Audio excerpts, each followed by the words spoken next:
আচ্ছা, আমরা এই ভিডিওতে দেখব একটা কোর্স কিভাবে এডিট করতে হয় বা কোর্সের আপনার সিলেবাসগুলা কিভাবে চেঞ্জ করতে হয় বা আপনার শর্টিংগুলা চেঞ্জ করতে হয়। সো এইগুলো আমরা এখন এই ভিডিওতে দেখব। সো এখানে আরেকটা বিষয় আমরা একটু বলি, যেমন ধরেন এটার আন্ডারে বারবার প্রত্যেকটার আন্ডারে একটা করে ওপেন হচ্ছে। সো এইটার ক্ষেত্রেও আমরা কিভাবে এখন এই লেসনগুলো হলো আমরা ইয়েতে নিয়ে আসবো, একটার আন্ডারে নিয়ে আসবো, যে একটা ওপেন করলেই বাকি সবগুলো চলে আসে। এটা কিভাবে নিয়ে আসবো আমি দুইটা জিনিসই এখন দেখাবো। সো প্রথমে আমরা কোর্সে চলে যাব, যদি কোর্স থেকে কোর্স ম্যানেজমেন্টে চলে যাব। সো কোর্স ম্যানেজমেন্ট, কোর্স থেকে কোর্সে গেলাম, কোর্স ম্যানেজমেন্ট থেকে কোর্সে চলে আসলাম। আচ্ছা, এটা হলো আপনার প্রথমে আমরা দেখি কোর্সটা কীভাবে এডিট করতে হয়। লাইক আমি একটা চেঞ্জ করব হলো, আপনার মনে করেন যে এটার প্রাইসটা চেঞ্জ করব, যে 4,490 টাকা আছে, আমি এটাকে 4,890 টাকা করব। কিভাবে করব? সো এই কোর্সটা আমরা ডিফেন্সিভ মোটরসাইকেল রাইডিং এইটা ট্রেনিং। সো এটাকে আমরা এডিট অপশন যাব, সেম জাস্ট ওই ভ্যালুগুলো চেঞ্জ করে দিলেই আমরা এখান থেকে প্রাইসটা চেঞ্জ করে দিলে সব জায়গায় প্রাইসটা চেঞ্জ হবে। আমি ধরলাম এখানে 800 বা 690 আমি দিয়ে দিলাম, 690 দিয়ে দিলাম। বাকি কন্টেন্ট আপনার যেটা যেটা চেঞ্জ করার প্রয়োজন আপনি চেঞ্জ করতে পারবেন। সো দিয়ে আমরা আপডেট বাটনে যদি ক্লিক করে দিই, আপনি দেখেন এটার 690 প্রায় চেঞ্জ হয়ে গেছে। সো আপনি বুঝতে পারতেছেন যে কোর্সের ইন্টারনাল যে টেক্সটগুলো আমরা যদি চেঞ্জ করতে চাই, প্রাইসিং থেকে শুরু করে সব কিছু কোর্স এডিটে গিয়ে আমরা জাস্ট অ্যাড করে দেব। এখন আসি আমরা কিভাবে সিলেবাসের শর্টিংগুলো, সিলেবাসের ভিডিও চেঞ্জগুলো কীভাবে করবো, মানে সিলেবাসটা কীভাবে হ্যান্ডেল করব। সো প্রথমে আমি একটু বলে দিই, এই যে এখন যেটা আছে যেমন লেসন 1 ডিফেন্ডিং রাইডিং কি, এটা হলো মডিউল। এইটার আন্ডারে যেটা আসতেছে যে লক করা যেটা, এটা হলো আপনার আইটেম। সো এটাকে আপনাকে ভালো করে বুঝতে হবে। আর সো এটার জন্য আমি প্রথমে যাবো যে কোর্সের সিলেবাসে চলে যাব। কীভাবে গেলাম আবার একটু দেখাই। প্রথমে কোর্সে যাব, কোর্সে গিয়ে ধরি আমি যে রাইডিং ট্রেনিং যেটা, এটাতে ঢুকবো।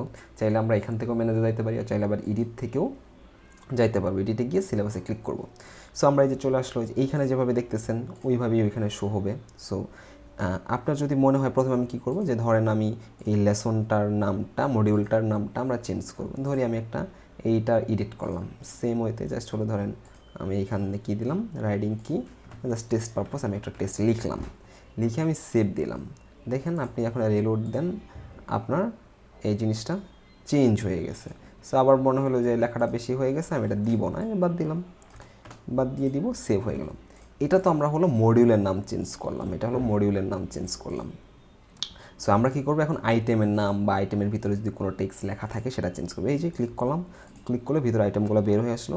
এখন এইটার আইটেম যখন আমি চেঞ্জ করবো, সেম ওয়েতে আমি জাস্ট এখানে এডিট বাটনে ক্লিক করব, আইটেমগুলো আমার এখানে থাকবে, আমি এখান থেকে চেঞ্জ করে দিতে পারবো। ঠিক আছে?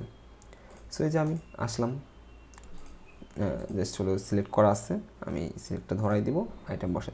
এখন আমি চাচ্ছি যে এইটাকে আমি কি করব, শিফট করব। তো শিফট করার জন্য আমাকে এটা টোটালি ডিলিট করে দিতে হবে। ডিলিট করে যে এখানে অ্যাড আইটেমে ক্লিক করতে হবে, করে আবার এখান থেকে অ্যাড বানাইতে হবে। সো আমি আগে দেখাই কীভাবে এডিট করবো। সো এডিটে গেলাম, যে আমার দেখি রাইডিং কি, এটাকে লেসনে এক জায়গায় থেকে আমি একটা হাইফেন বা 1 2 3 দিলাম, ইউটিউব ভিডিও থাকলো এবং এক্সাম, আমার যদি ভিডিও প্লাস এক্সাম দুইটাই থাকে, তাহলে আমি কী করবো, কন্ট্রোল ধরবো, কন্ট্রোল ধরে আমার এরকম থাকবে, এই যে এরকম থাকবে, আমি কন্ট্রোল ধরে এক্সামটা সিলেক্ট করে দেবো। ইউটিউব ভিডিও ইউআরএলটা অ্যাড হয়ে আছে, সিলেক্ট এক্সামে যে লেসন 1 ডিফেন্সিং লাইসেন্স যে ভিডিওটা, এটা আমরা সিলেক্ট করে দিব। দিয়ে বাটন নেম দরকার নাই, এটা পজিশন, শর্টিং পজিশনটা তো থাকবে, দিয়ে আমরা হলো আপডেট বাটনে ক্লিক করে দেবো। That's enough for it. Okay, এখন আমি যদি চাই যে এটার রাইডিং কি যে 1 2 লিখছি, এটা আবার ডিলিট করবো, এখান থেকে যাব, গিয়ে আমি জাস্ট হলে লেখাটা ডিলিট করে দিব, দিয়ে এক্সামটা অবশ্যই একটু সিলেক্টেড করে রাখতে হবে, সেভ করে দিলাম। রাইট, এখন আমার কাছে মনে হলো যে আমি নতুন একটা মডিউল অ্যাড করবো, সেটা সবার প্রথমে এটা লেসন 1, আমি লেসন 0 একটা মডিউল অ্যাড করবো। সে এই যে অ্যাড মডিউল গেলাম, এই যে লেসন 0 অ্যাড করে দিলাম, লেসন 0, টাইপ কি কারেন্টস, অর্ডার সিরিয়াল ধরি 0, আমি সেভ দিয়ে দিলাম। দেখেন সবার উপরে চলে আসছে। এখন আমি যদি ওয়েবসাইটে গিয়ে যাই, দেখি ওয়েবসাইট সিলেবাসে দেখেন যে লেসন 0 চলে আসছে, কিন্তু লেসন 0 আন্ডারে ফাঁকা। কেন? আমি লেসন 0 আন্ডারে কোনো ক্লাস অ্যাড করি নাই। দেখেন কোনো ক্লাস অ্যাড নেই, ক্লাস 0 দেখাচ্ছে। এখন এইটার আন্ডারে আমি যখন ক্লাস অ্যাড করবো, এই যে অ্যাড আইটেম আছে, সো অ্যাড আইটেম আমি যদি দিই যে টেস্ট ক্লাস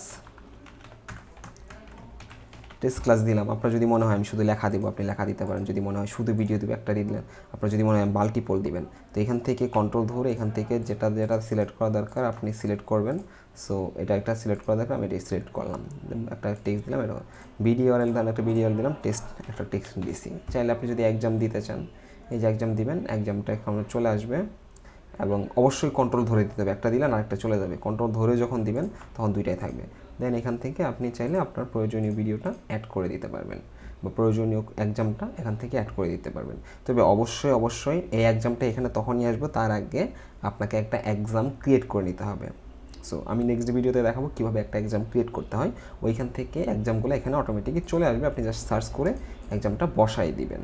সো এই হলো আমরা কোনো একটা ক্লাস কীভাবে অ্যাড করব, কীভাবে ডিলিট করবো, আমরা একটা অ্যাড করে দেখি, টেস্ট দিলাম, একটা ইউটিউব ভিডিও দিলাম।